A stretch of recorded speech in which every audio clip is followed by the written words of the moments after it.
Welcome to What a Creep, the show with Margot Donahue and Sonia Mansfield talking about creeps from the past to the present. This is your quick guide to the biggest creeps, jerks, assholes, and losers, the best of the worst.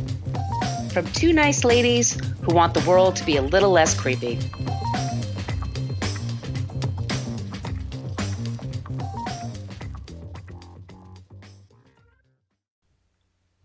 Welcome back to What a Creep. This is Margot Donahue, and my cohort in creepitude, as always, is Miss Sonia Mansfield. Hey, Sonia. Hello, my friend. Hello, my friend. So we're going to rock and roll all night and party every day with this episode. I really should have done a little brushing up on my knowledge for this one, but I'm nothing but a hound dog. That's actually a real Elvis song. I was talking about Kiss there. But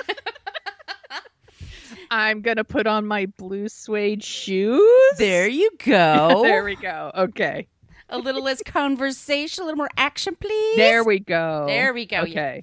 We were talking about the king of rock. There is none higher. And here's the thing. You can love someone's music. You can love someone's art. You can love what they do in history and still call them out for the creepitude. And that's what this show is all about. I will still listen to Elvis Presley at Christmas time. I will still enjoy his music. And Jailhouse Rock is an awesome movie on top of a great song.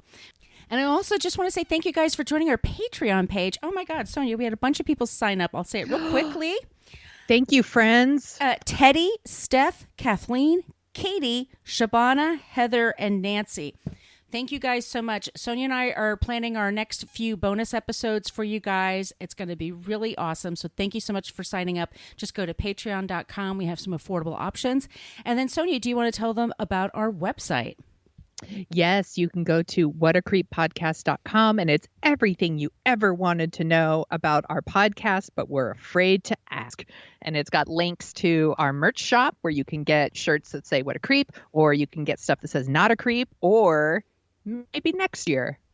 Exactly. I'm seeing a lot of our listeners are getting the masks that say maybe next year. I also have one. They're super soft. They're really nice. And comfy.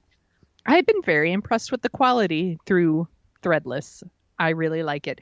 And if you sign up for our Patreon, you will also get a newsletter every month where we talk about like creeps that are coming up, maybe updates on past creeps. It's fun. Yeah. You should join. Absolutely. You could follow us on Facebook. We have a basic Facebook page, but the best thing to do is to join our Facebook group if you're not a total creep. If you are, we will kick you out right away. Look. Yeah, I was going to say, we have rules right there on the page. And if you don't follow the rules, we're going to kick you out. Yes. So that's it. That's it. That's it. And that's the one place Sonia goes on Facebook. She's never on Facebook otherwise. So y'all pay attention to Sonia. So that you go to Facebook and just ask to join the What a Creep podcast group. And we also talk about creeps in the news and ideas for future episodes. And especially the people list there, people who aren't creeps. That's always super helpful for us because sometimes that's the hardest part of the show is finding a non-creep. Mm-hmm. So thank you so much.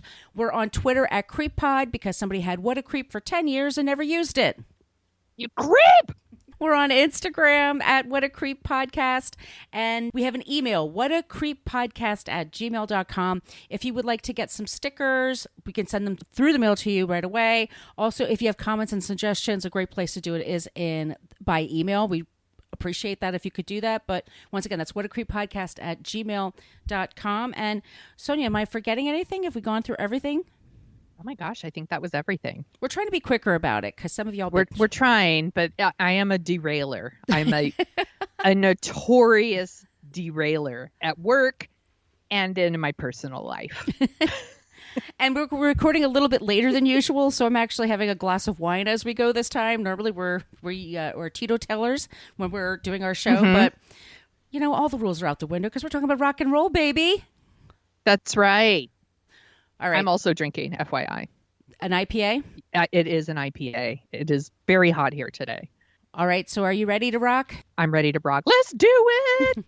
Elvis Aaron Presley is one of the biggest rock stars of all time. He was known as the king of rock. Never heard of him. Derailer. Beginning with his meteoric rise in the mid-50s to his sad decline in the 70s, Elvis is still one of the most popular celebrities in the world. His estate earned $80 million in 2018. He remains the best-selling solo artist in recorded history. He has had the most songs charting in Billboard magazine's top 40. He has the record for best-selling albums in Billboard Top 100. He holds the record for most gold records of all time as a solo artist, and was posthumously awarded the Presidential Medal of Freedom in 2018. Guess who gave him that one?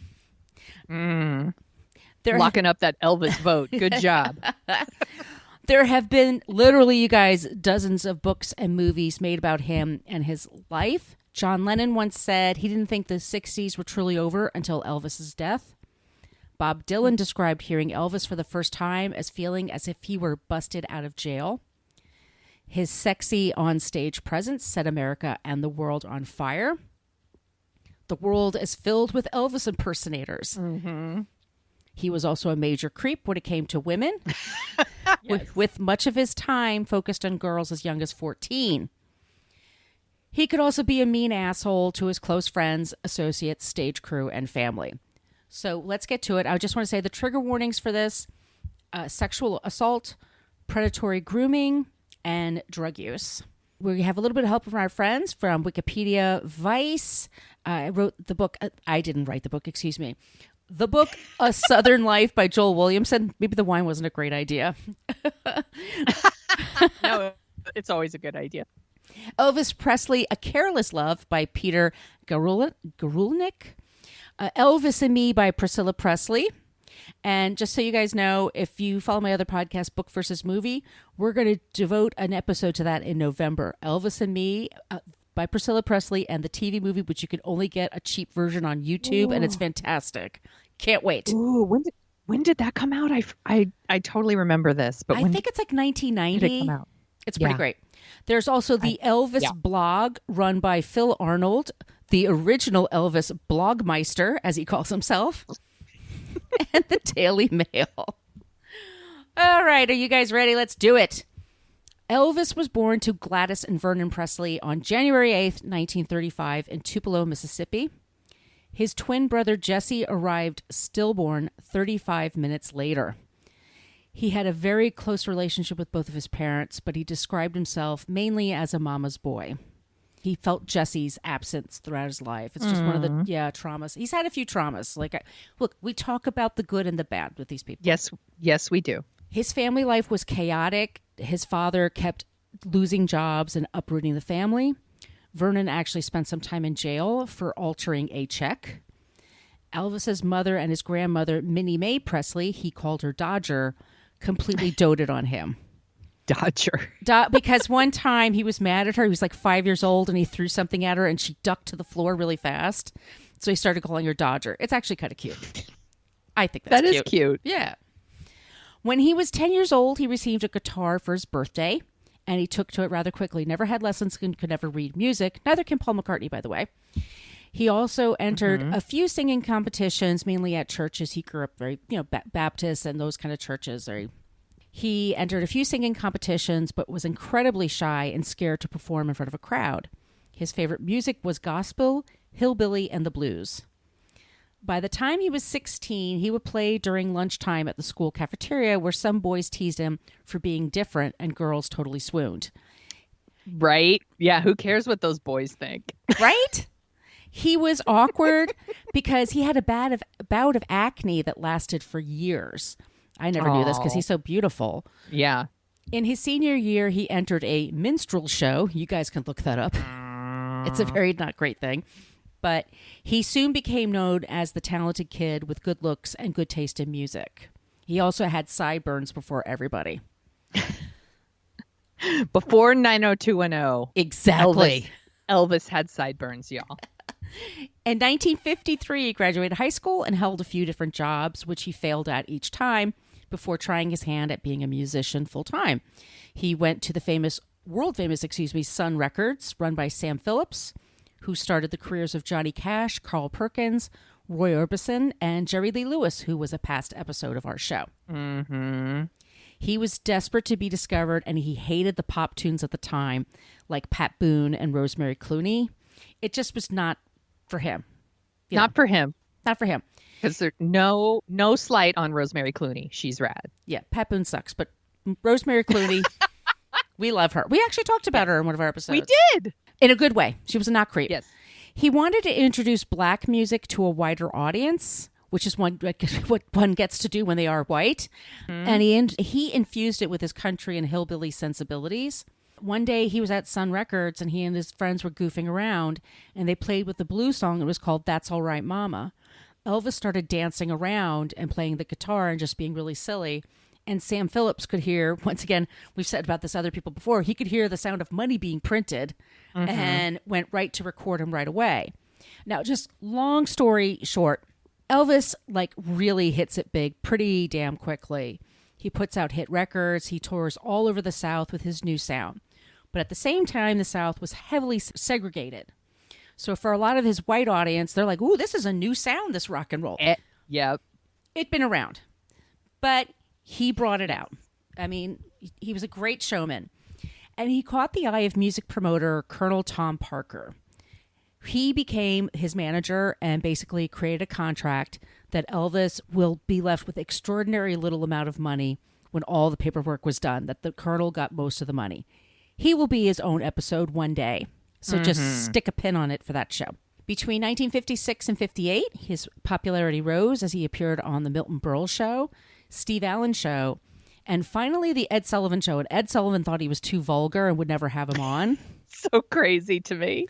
It's insane. They would shoot him from the waist up because he would move his hips around. Yeah, which he learned from Forrest Gump. I think we all know this, right? That's right. Boy, show me that crazy legs you do with the dance. Show me how you do that dance, kid. I'm going to do a few Elvis impersonations when I'm here. I'm into it. On Sunday, September 9th, 1956, his appearance on Ed Sullivan was watched by over 60 million people. And that made up 82% of the total viewing audience. That's what a big of a deal it was for Ed Sullivan. They couldn't ignore him after that. The girls went freaking crazy for this guy.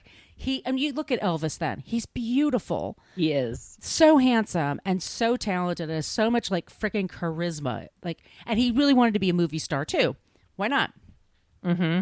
So in 57, he appeared in Jailhouse Rock, a great movie, by the way, if you've never seen it. And he started his much longed for acting career. That was also when he released several hit records, including a Christmas album that is still a bestseller to this day. I love the Christmas album. It's the best. It is. I mean, I have Johnny Cash. I got other people, but I always go back to Elvis. I don't know why. He just has such a great voice.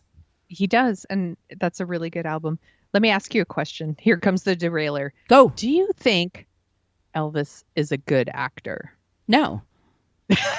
God, no.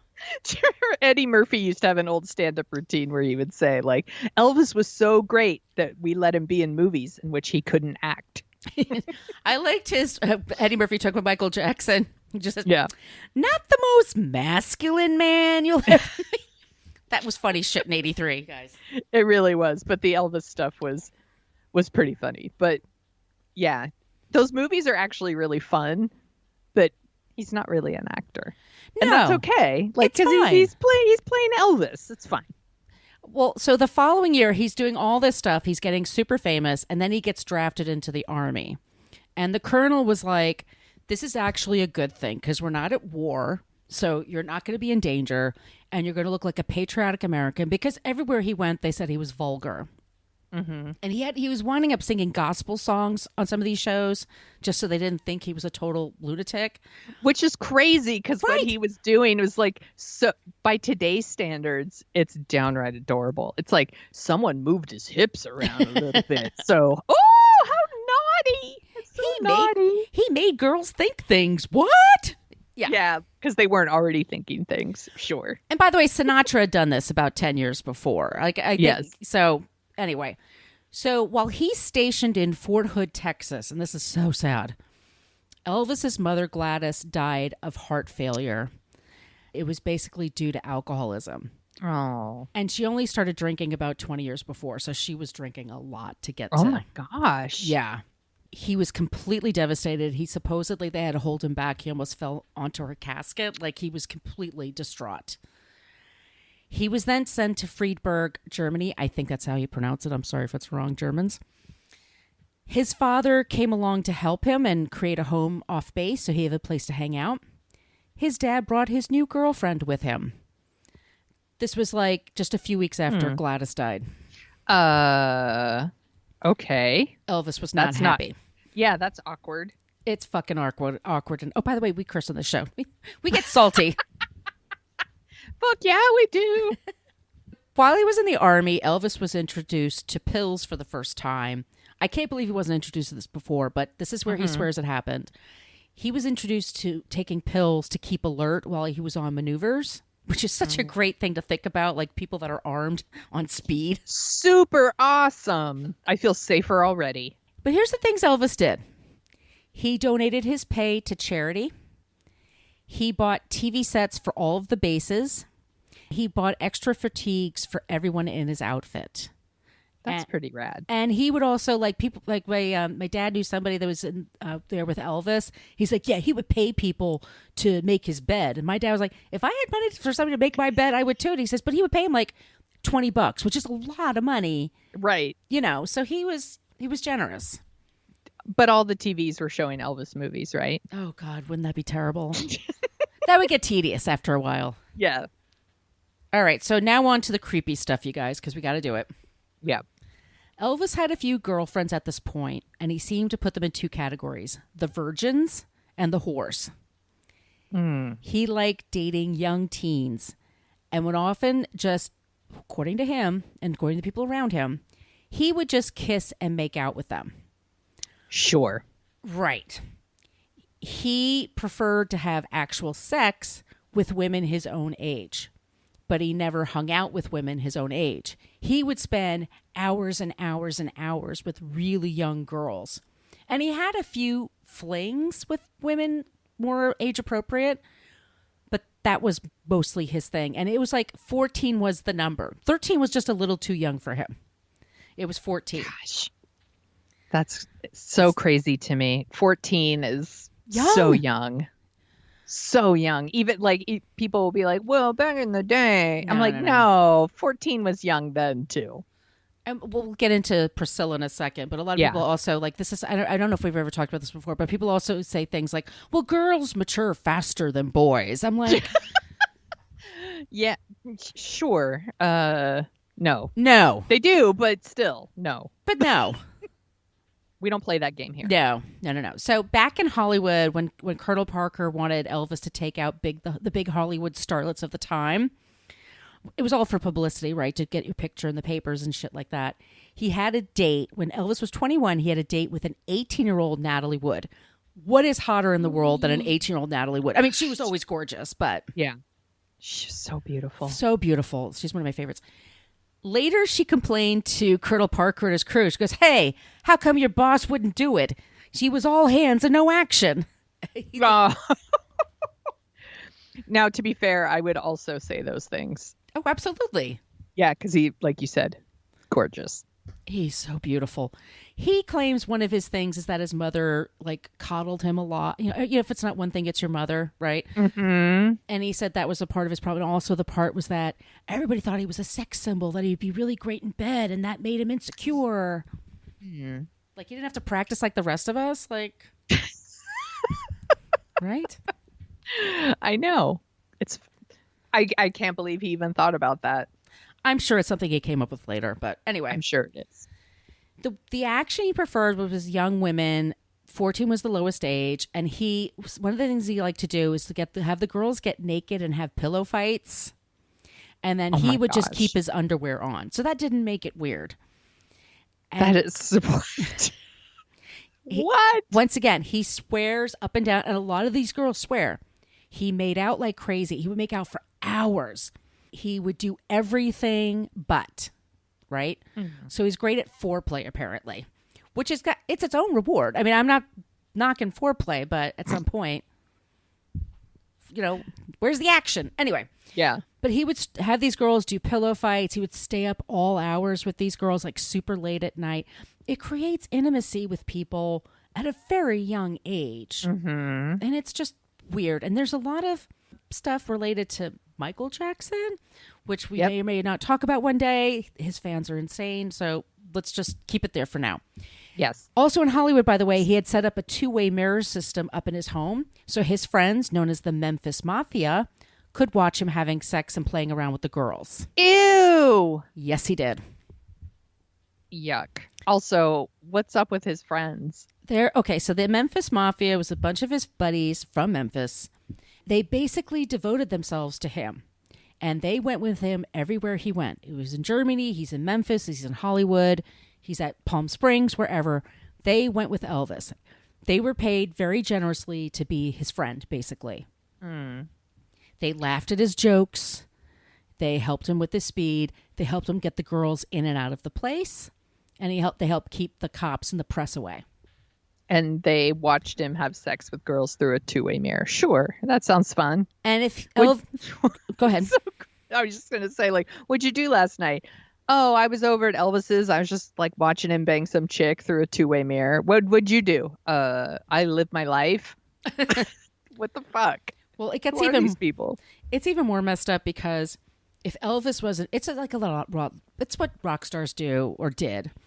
If he wasn't interested, he would kind of pass them off to his friends and basically kind of set up like, well, if he likes you, then maybe I will. You know, Right. it's really fucked up. And like I said, these girls are young. Like, what do you know about life when you're 14 and it's 1957? And I didn't grow up in 1957, obviously. I'm old, but not that old. But there was this pressure on women to like find a man and get Yeah. married. And they're all taught at such a young age that that's the thing to do. So when a rich, handsome man like Elvis is paying attention to you, You feel probably special. don't know. Yeah, you feel special. You probably don't know how to say no. And you're like, oh, good. I'm making it happen a little earlier than usual, but that's fine. Yeah, well, it makes me think about things because, Priscilla, let me talk about Priscilla. She's born the same year as my mom. She was Priscilla Bayou, was born May 24th, 1945, into a military family. At 13, she was living in Austin, Texas, and she was known as the most beautiful girl in her class. Around that time, and this is Priscilla's story. This is her truth, okay? When I'm speaking for Priscilla, this is her truth. I honor her truth.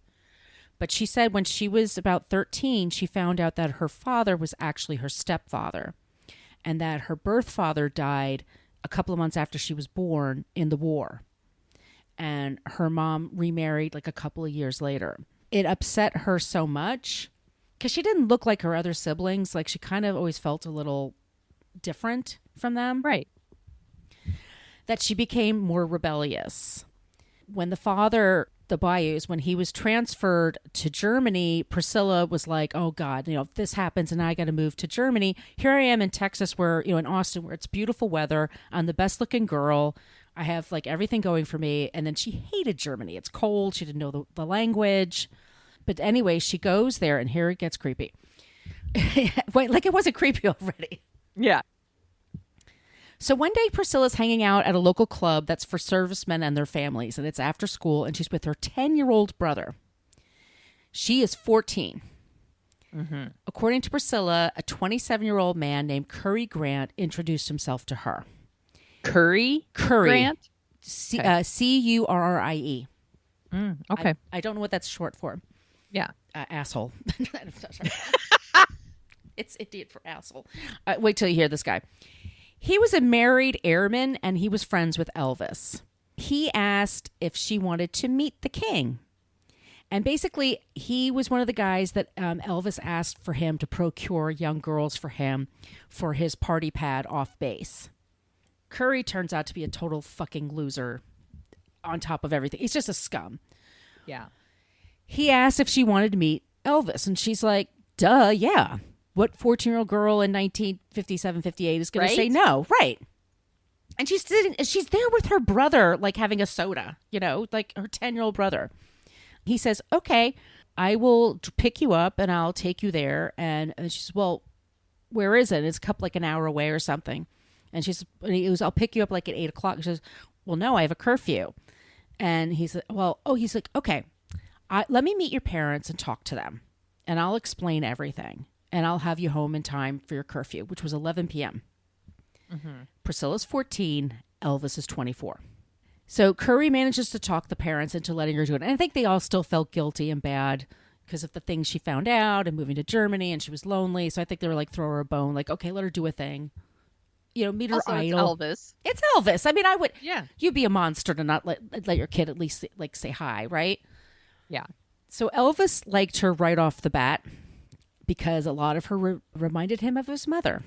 She was petite, she had dark hair and blue eyes, and she was really, really sweet and quiet. So after talking to a few people, he basically takes her upstairs into his bedroom. She winds up staying really late. She doesn't get home till 1:30 in the morning, which in my house would have been, forget it. This would have never happened to me, but Yeah, I mean, it never would happen to me either, but I remember just like my parents with curfews, they were like super like 50s about it. Like, you're going to be home by this time. Here's me asking about extending my curfew. Mom, Dad, I'm going to see Aliens again for the like 20th time, and it starts at 10 p.m. So I'm going to be later than usual. And they're like, goodbye, nerd. Goodbye. That's me staying out past curfew. This is also going back to Priscilla. Soon after this, she's basically staying there every night for about 6 months. She is 14. She is a freshman in high school. That is so crazy. Which is fucking crazy. She swears up and down and sideways. They fooled around, but she remained a virgin. He would not have sex with her totally because he wanted her to stay a virgin because he liked her too much. Which is already like, okay, but still, he's messing with her boundaries. I mean, that's just, that's like not okay.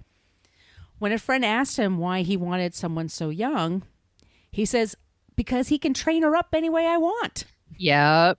That he's not even lying. No. Like he said the quiet part out loud. Yeah, he said, yeah, exactly. Yeah. Elvis was, by the way, living with a woman who was his secretary, like a nighttime girlfriend who provided him companionship. Here's the thing with Elvis. Especially after his mother died, he couldn't be alone.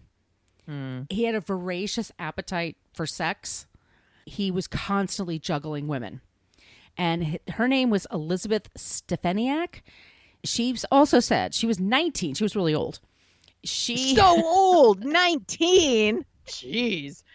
Nice grandma you got going there, Elvis. So she was like his secretary and had kept his schedule.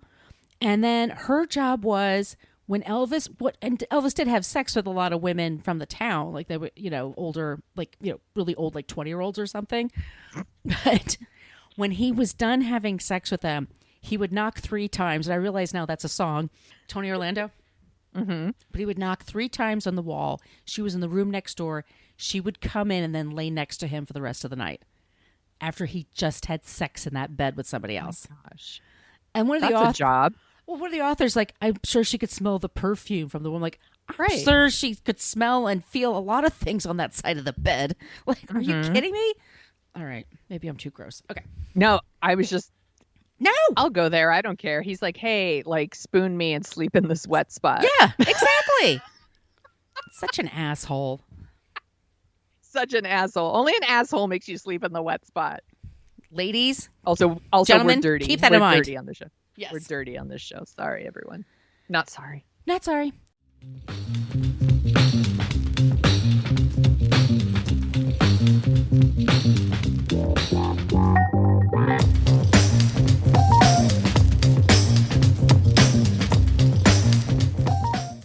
Years later, Curry Grant would claim that 14-year-old Priscilla was a sex pot who, along with her mother, had designs on Elvis on getting Priscilla to become famous as a star. So that's why her parents never objected to their freshman daughter staying out all night. In her book, she describes having a really super close relationship with him, but that he was very controlling. That is her truth. Curry has said some really salacious things about Priscilla. And there's another book that I'm not going to mention the title of, but the author is basically like, yeah, she was kind of a tramp and she already been through a lot of guys and stuff. No. Right. We don't do that with 14-year-olds. Come on. That's ridiculous. It's really gross. Lots of people, I was saying here, lots of people try to take her apart for her story.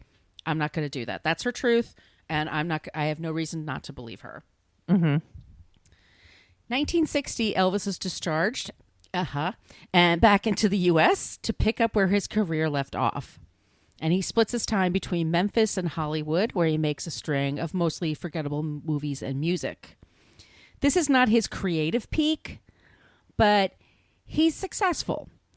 And he's still famous, and he still has plenty of opportunity with ladies. Some of them are even his age. What? He had affairs with Anne Margaret and Juliet Prowse, like two really gorgeous ladies. Oh my gosh, so gorgeous. He supposedly said Anne Margaret was the love of his life, and he really wanted to marry her. And if you ever seen them together dancing, like their chemistry is hot. Mm-hmm. But Colonel Parker was like, nah, she's not famous enough. You know, she's not big enough to take you off the market. So he did whatever the Colonel said. That's sad. Well, also at the same time, though, he was dating a 14-year-old named Sandy Farah, who claims also they never had sex, but they made out all the time, and he picked her clothes for her. One time she showed up at his place, and she wore, she was into that Mary Tyler Moore look, like the cute pantsuit kind of thing with the kicky pants and the heels. No, ma'am. He did not like that. Oh. He wound up not talking to her for 2 hours and sent her home. Because she wore pants, huh? She wore pants. She had the nerve to wear pants. So that's when she got the message, like, oh, he doesn't want me wearing pants, so I'm always going to wear dresses. And guess who she wound up marrying? I don't know. I got nothing. Colonel Parker. Wink Martindale. Do you remember him? In America, he's a game show host. Look him up. He's very cheesy. Yes, very cheesy. But they were married a really long time, and she said, like, oh no, he knows, great, he was Elvis, but okay, whatever. I just couldn't wear pants. It's fine, whatever. So Sandy said they went out for a while, and then at one point he asked her parents if he could move her to Graceland, where he would raise her and make sure she goes to school. That's an awesome way to talk about your girlfriend. Her parents said nah, and the relationship was over. Good job, parents. Good job, parents, right there. That's some solid parenting. He also had a series of teen girlfriends who met secretly at his home in LA and Palm Springs. Once again, he had cameras and two-way mirrors in both of those places. He set it up, and anyone who showed up that didn't interest him, he just passed them off to the Memphis Mafia.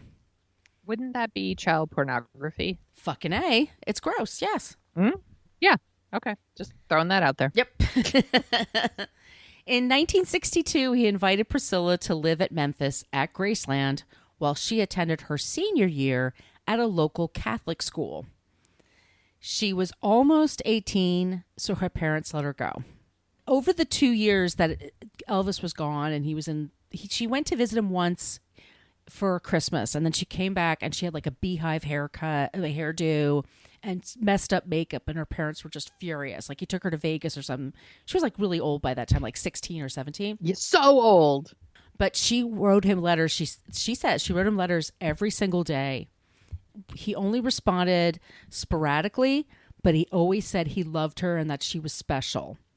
And he also told her to ignore all of the gossip about him fooling around.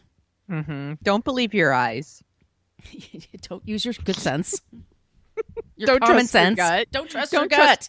Don't trust your gut. In Memphis, he starts to groom her into the ideal image of a woman. And for him, that meant big teased hair, heavy eyeliner. I love eyeliner, so I don't judge that. And, of course, always wear a dress. She's also starting to take pills to stay awake during school because she's up late at night with him every night playing sex games without sex. That's according to her. That sounds boring. It's full on role play. Like she wears her Catholic girl uniform and shows up, you know, the nurse's uniform. Elvis takes videos of her. He takes videos of her with other women. Oh. There's, once again, two-way mirrors. So his pals are watching him and Priscilla. Doesn't that... I would be terrified Is she not terrified that those things are out there somewhere? She's so young. And like, who knows what, nowadays I always think about like every single picture in my life I'm like super terrified about. But but a lot of what they did, like they took videos. So the video would come out. It wasn't like broadcast on a satellite. And his whole thing was he took Polaroid photos. So they had the pictures with them. They weren't on film. But poor Priscilla said she had to go in town and like buy Polaroid every day. And so she had to like go to different places so they didn't know, like, because they took that many pictures. And when he eventually died, spoiler, they found a bunch of this in his attic. And that's the idea of sex games without sex. I'm like, that's sounds boring, right? So boring. It sounds so tedious. And especially like she's at a point in her life like, okay, I'm ready to like, let's go. And he won't do it. Supposedly. Okay, that's her. Right. That's her truth. That's what she says. And I can see that. We're going to read all these cookbooks and we're never going to bake a cake that you can eat. That's a good point, right? Boring.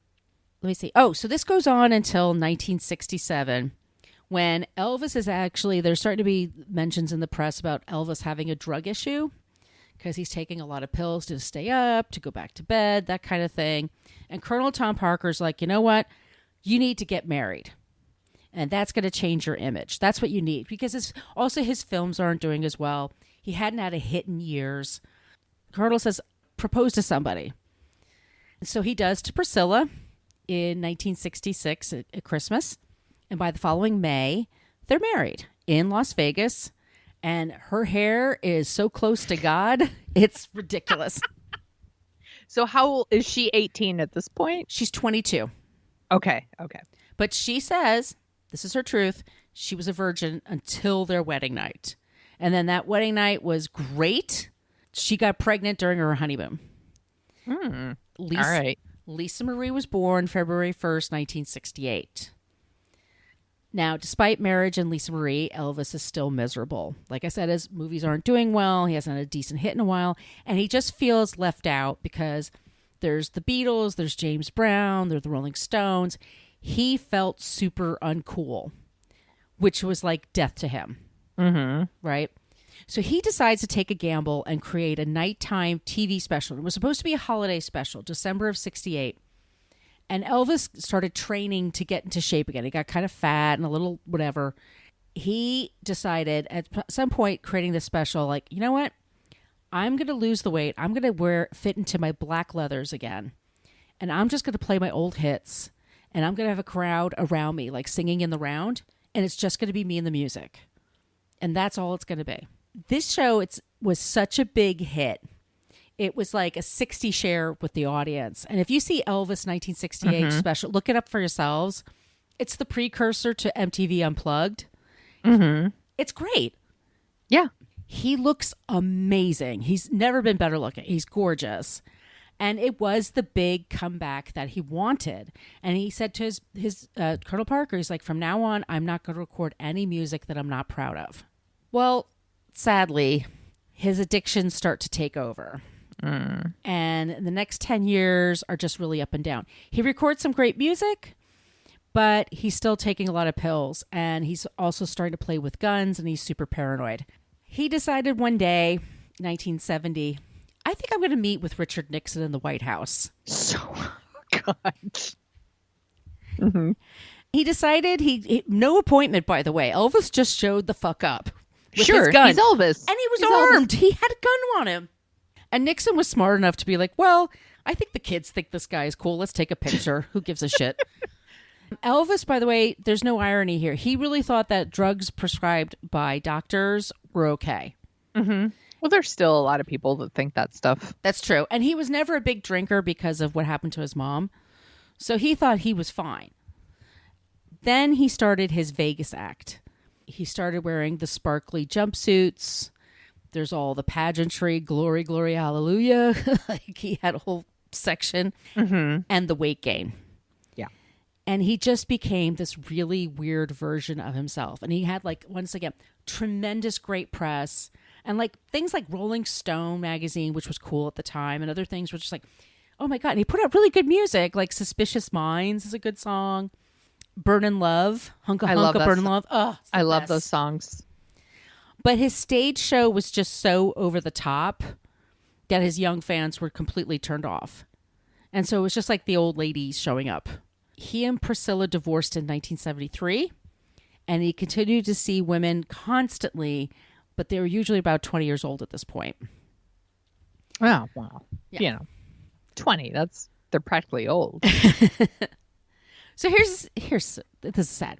August 16th, 1977, his body was just so run down that he died of a heart attack in his bathroom of all places. So sad. What a way to go. What a way to go. In his bathroom, over the toilet. Like he just fell forward. He's buried in the meditation garden at Graceland, which I don't know why that makes me giggle, but I don't know if you remember when Elvis died, but I think my family was on vacation and my dad would always get the newspapers early in the morning and then bring them back when we would, wherever we would go. And he and my mom were reading about this and they were so bummed out. And I couldn't understand because they never played his music. Right. They didn't talk about his whatever. But because to me, he was like, well, that fat guy in a jumpsuit. Like, Right. yeah. Like, why is everyone so bummed out here? I think about it now, like, oh my God, he was only 42. My God. It's so crazy to me that he was only 42. And he was. To me, I was yeah. like, he was like old, right? He Like was 50. He's so old. He's like 22. No, he's so old. In my head, I was like, he's much older than that. 42, so young. It's so young. And if he had bothered to take care of himself, but he ate like all these fatty foods and he took a shitload of drugs. And we'll talk about that in a minute. But I it was like when, and this is like, there's similarities here, but when Michael Jackson died, a part of me was super sad because I remember when Michael, Michael was young, Thriller, Off the Wall. Like I was trying to explain it to a friend of mine, like, because to her, he was always the crazy guy. Mm-hmm. It's the same thing. It's just sort of like, There's a part of your childhood. Part of your childhood. We talk about this a lot on the show, and especially in the What a Creep Facebook group about separating the art from the artist and separating the bad things they did, the creepy things they did with like your own memories. Like the Beatles, Elvis for like my parents is like Michael Jackson was for me. Like I grew up listening to Michael Jackson. I have a lot of memories associated with that music. It doesn't mean that music is ruined, but it's also important to know who makes the stuff you love.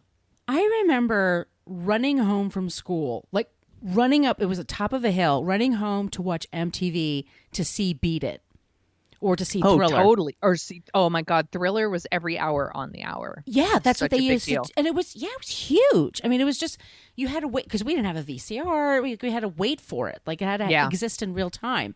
So I get it now. At the time, I thought my parents were crazy, but now I'm like, oh yeah, that totally makes sense. That tracks. But if you think about Elvis, there wasn't social media, there wasn't the internet, there wasn't all these, like the fact that he was so into pills, so into young girls, this wasn't something that people knew. Like your parents were probably legit super bummed that someone they grew up listening to died. They don't know all these shitty things about him. My parents never would read like the National Enquirer or anything like that. They wouldn't touch that stuff. Like I told you, they're like NPR nerds. Like they wouldn't even have a clue. Well, so what happens as soon as Elvis dies, and he's 42, let's remember, all the news media starts going, well, what the hell happened? I mean, that's so young. And there have been several biographies, which is, several is not a good word. I mean, there's hundreds. Right. And so many, and it started like a year after he died. Like the Memphis Mafia, one by one, they started releasing one, and everybody has their story to tell. They just get more and more salacious, and I think it just because over the years we can handle more and more information. We're no longer shocked when we're like, oh, that person had a drug habit or whatever. It's at the time it was a big deal for Elvis to be like that. But there's all kinds of terrible behavior that we learn about him, once again, little by little over the years. And I want to say, we never call someone a creep because they have an addiction issue. Mm-mm. That's a disease. we don't call that, that's not, doesn't make you a creep. We just call out people on bad behavior. And so let me just finish by saying just a few things Elvis did over the years.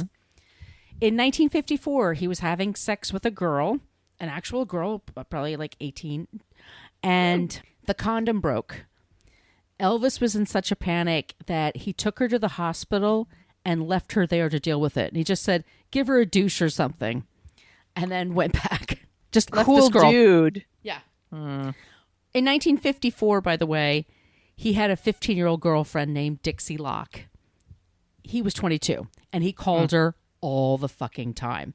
Where is she? What is she up to today? What are you wearing? Like, super controlling of Dixie. Here's another one. When Priscilla was pregnant with Lisa Marie, he no longer took interest in having sex with her.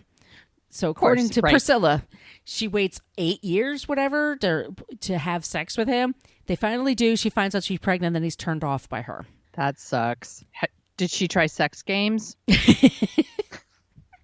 I'm the naughty pregnant schoolgirl. I'm naughty. I'm so naughty. I'm going to be lactating soon. That sucks. He sucks even more. He asked for a separation when she was 7 months along. Oh, for fuck's sake. Yeah, fuck him. They both had affairs during their relationships. Not a big shock, but it was big for Priscilla, you know. Right. But, you know, her husband hadn't touched her since they got married. That sucks. It sucks. It's so horrible to do somebody's self-esteem. So they both had affairs, and they kind of didn't talk about it. But then he found out that one of her boyfriends was a karate champion, and Elvis was a huge karate geek, and he'd been studying since the army. That actually made him upset. And then Priscilla wrote, she told him about the affair. She said, Elvis then forcefully made love to her because that is how forcefully. Because that is how a real man makes love to his woman. He raped her. Yeah. Shit. He's such a shitty person. I'm sorry, guys. I mean, like his music. The music's fine. Okay? Yeah. In 1976, he's 41. He started seeing a 14-year-old named Rika Smith. Oh, for fuck's sake.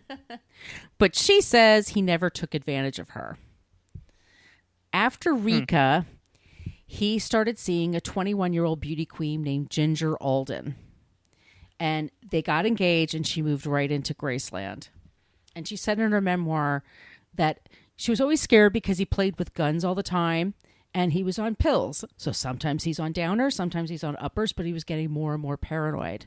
One night, he was getting really heavy. He was gaining a lot of weight, and he was in a yogurt kick. Oh, my gosh. Okay. No? Okay. So they're in bed together. He goes, get me a yogurt. And she's like, go to sleep. You had enough today.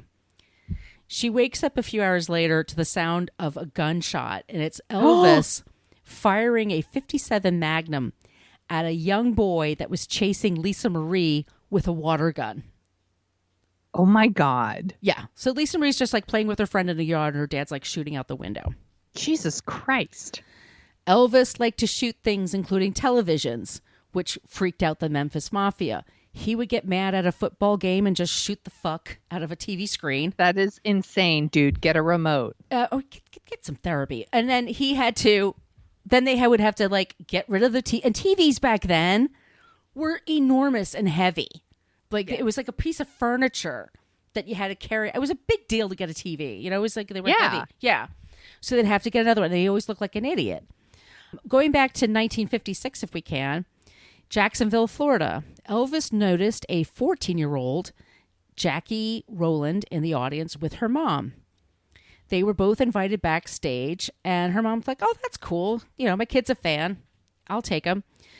As soon as Elvis met her and her mom, he said something to the mother and grabbed Jackie and took her into another room.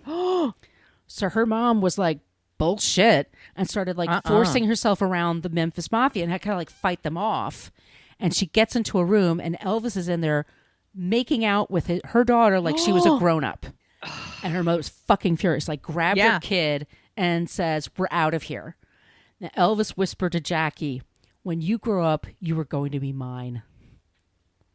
Ugh. Gross. In 1975, he rejected he felt rejected by a girlfriend of James Caan. He was like hitting on this woman, and he was feeling pretty sore about it. So he's on stage. He's kind of in a bad mood. And for some reason, one night, he introduced his backup singers, who were called the Sweet Inspirations, and they happened to be African American. He said to the audience, "These are the Sweet Inspirations. The young ladies have been staying out in the sun a little bit too long, haven't they?" What the fuck? Oh my God. What an asshole. And then at another performance, he said to the audience, "I don't know about you guys, but I smell catfish when I'm around them." Which, if you guys don't know, in the South, because my mother's had Southern family, catfish is kind of considered the cheap fish. It's a huge insult to say catfish about a person. It's a whole thing. Trust me. Ass. That's fuck him. Yeah, what so a piece of shit. Yeah. The Colonel actually tried to get him to apologize this time, but Elvis absolutely refused. And one of Elvis's big things was he never had to apologize for anything. Of course not. That's the worst thing you could possibly do. Exactly. So that's another thing he did. And I'll just finish it up with this. In the end, he was set to go on a tour of the Northeast. He was going to head to Maine, of all places. He'll be safe there. With his jumpsuit and shit. Yeah. His doctor was Dr. Nick Nicolopoulos. He was famous for like a doctor that Oh my doctor gosh. shop. Remember this guy? Or it just reminds you of The Simpsons. Have Yes. Dr. Nick. Hi, everybody. He was somebody Dr. Nick. celebrities would pay this guy to just find pills for them. Oh my gosh. And if you were a rock star, or musician, actor, he would go on set for you. He would go on tour with you and charge thousands a day. And this is the 70s. It's a lot of money. The day before Elvis died, he was going to be gone for 10 days, and Dr. Nick couldn't go with him. So he just gave his pills ahead of time. He gave him over 680 pills. Jesus Christ. For 10 days. It included Percodan, Quaaludes, and Dexedrine. Jesus. So I don't think he ever had a shot. I mean, it just... Mm-mm. And that, my friends, is the story of this week's creep, Elvis Presley. Good job, Margot. What a fucking creep. It's just crazy when you read about him. It's just... Yeah. I mean, it's salacious, but... It all happened. I mean, he just got away with so much. He was so famous. He was white. He was good looking. He was considered cool for a long time. He just got away with shit. Yeah. I also wonder, do you think back then you just trusted people more? Oh, absolutely. You trusted people more. I mean, even like 30 years ago. It's so crazy to me. And then I also wanted to mention, I thought this was so interesting. Lisa Marie, of course, Lisa Marie Presley eventually married Michael Jackson. And Michael Jackson came up so much in this episode. I can't help but wonder if there's something there that just reminds her I don't of know. her dad. And then she was also married to Nick Cage, who has an Elvis obsession. Oh, yeah. I feel That's terrible for her. right. I feel terrible for her. Her son died. That's sad. And they just buried him at Graceland recently. But yeah, I can't imagine. She was so young when her parents split up, and she had to be with her dad, and he was just probably was in a crazy state of mind.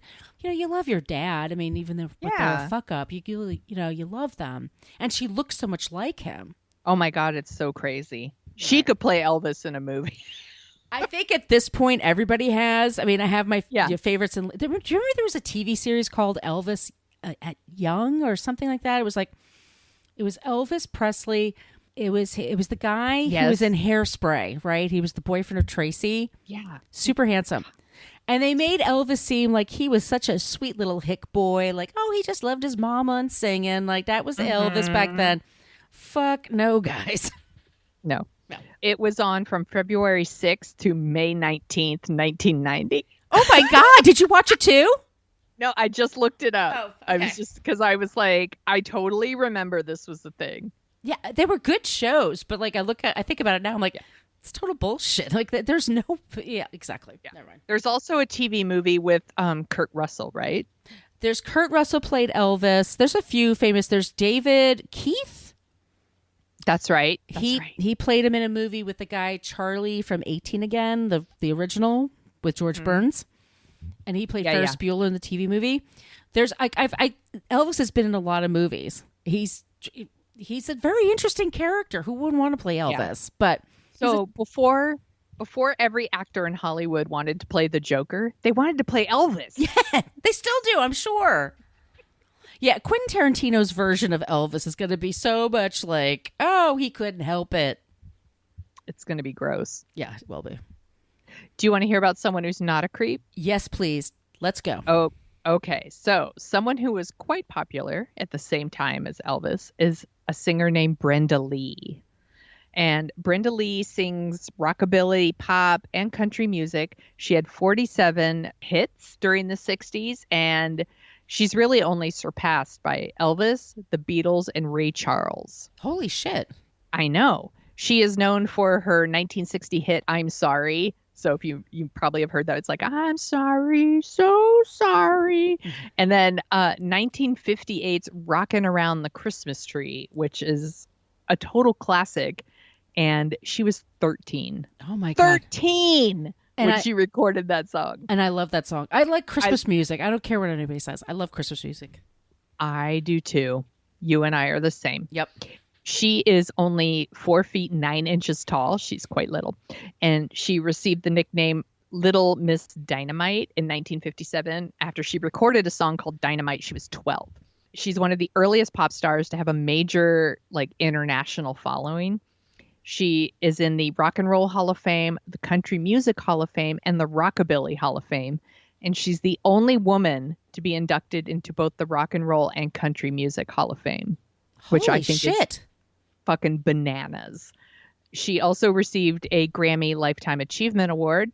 Taylor Swift is a huge fan and covered some of her songs. And then there's a book that came out last year, maybe a couple years ago, called Woman Walk the Line. And it's this book of personal essays about the most influential women in country music. And Taylor Swift wrote one about Brenda Lee.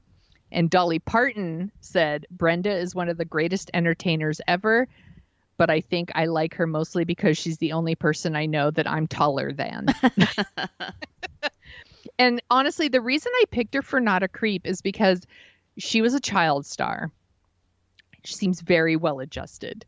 I don't know how, she's had a long, stable, drama-free career. I don't know how she did it. She grew up in poverty. Her father died when she was super young, and then she became this international star. This is all before 18. And she met a man named Ronnie Shacklet when they were both 18, both of legal age, my friend. They were both 18. She met him at a Bo Diddley and Jackie Wilson concert in November 1962. Holy shit, how good was that show? I know. They got married 6 months later. They are still married. They have 2 daughters and 3 grandchildren. They live in Nashville, Tennessee.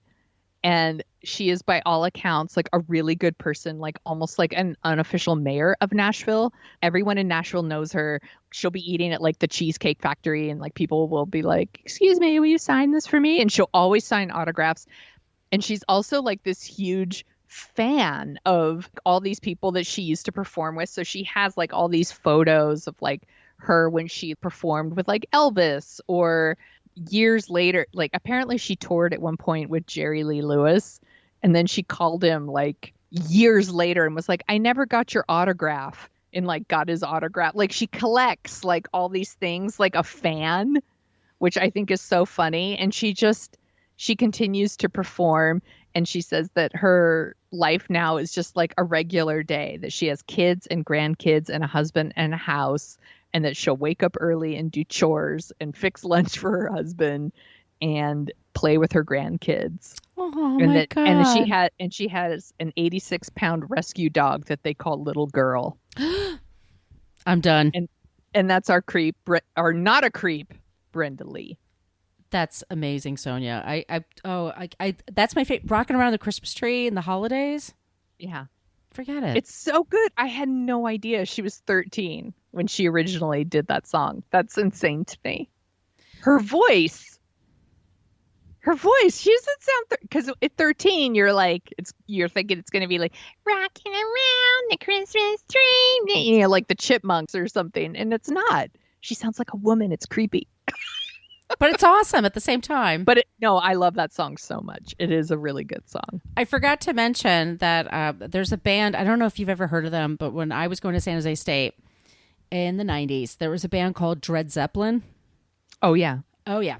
So if you guys aren't familiar, it's this group that combines reggae music with Elvis and Led Zeppelin, and they mix it all together.